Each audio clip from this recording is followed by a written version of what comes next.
Hello everyone, and welcome to the third video of my series. In this video, I'll be teaching you all how to play Gin Rummy. Before we start, I'd like to make a disclaimer. The versions of these games that I teach could vary from many versions that you might have learned or learned off of YouTube from other people. The versions that I teach are just the ones that I've learned in the past, and they could vary from any versions that you might have learned. And I apologise if they do vary, but yeah, without further ado, let's get into the video. In Gin Rummy, there is a maximum amount of 2 players.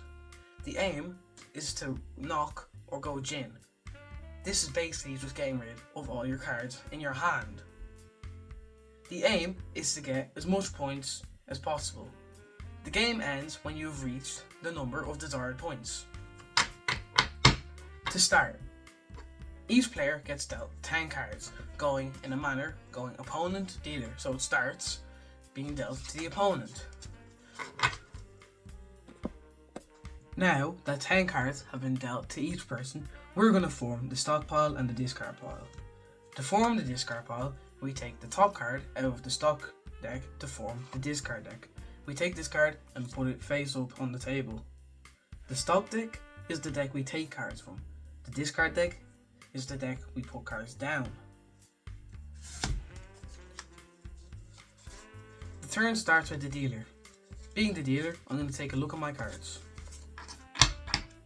The round starts, and this is for the first round only and the first turn only. I have to take from the discard deck. Now, for this turn and this turn only, I am allowed to pass my turn to my opponent if I would like to. If not, I must take this card, shove it into my hand, and seeing as I already have a 9, which could be a potential meld, I'm going to discard my king, as he is the highest in points.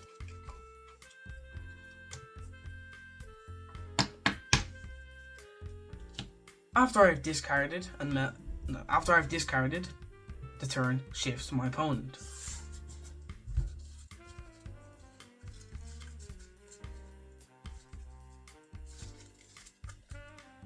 Now, I can take from either this deck or this deck.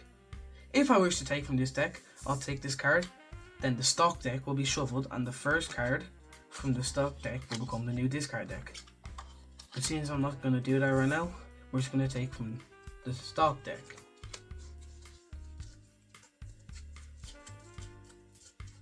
And seeing as I have no use for this 6, I'll keep it as it's lower in points value than the king. So I'll put the king down. This will be the end of the round, and it continues on until someone gets a meld. Part 2.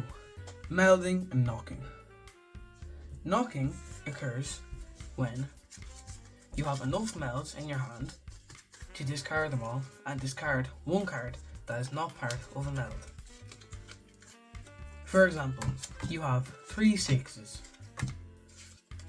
a 10, a jack and a queen. This is called a 3 of a kind. We have 3 of one card. This does not have to be the same suit. This is called a run. This is when it goes up in descending order. 10, jack, queen. This must be of the same suit. And then say you just have 3 9s and your last card is not part of any of these melds or runs. You discard this card into the discard pile, or what you can do is you can put it like this and you win. You receive points based on the other player's hand. Now say for example, it hasn't been my turn yet, and it's my opponent's turn. And my opponent has a meld, another meld, and a 4 of a kind meld. This is called going gin. When a player goes gin, they receive 20 bonus points from the points in the player's hand. They will not receive double points as per rummy. You can also knock when the value of the cards in a particular meld is worth less than 10. The point system In gin rummy, the point system is almost identical to the one in rummy. In gin rummy, aces are low, which means they have 1 point worth. Number cards are worth their face value, so 2 is worth 2, 3 is worth 3, 4 is worth 4, 5 is worth 5, all the way up to 10. Face cards are worth 10. This is it for the tutorial on gin rummy. I hope you enjoyed, and I hope to see you back for more videos in the future. Bye.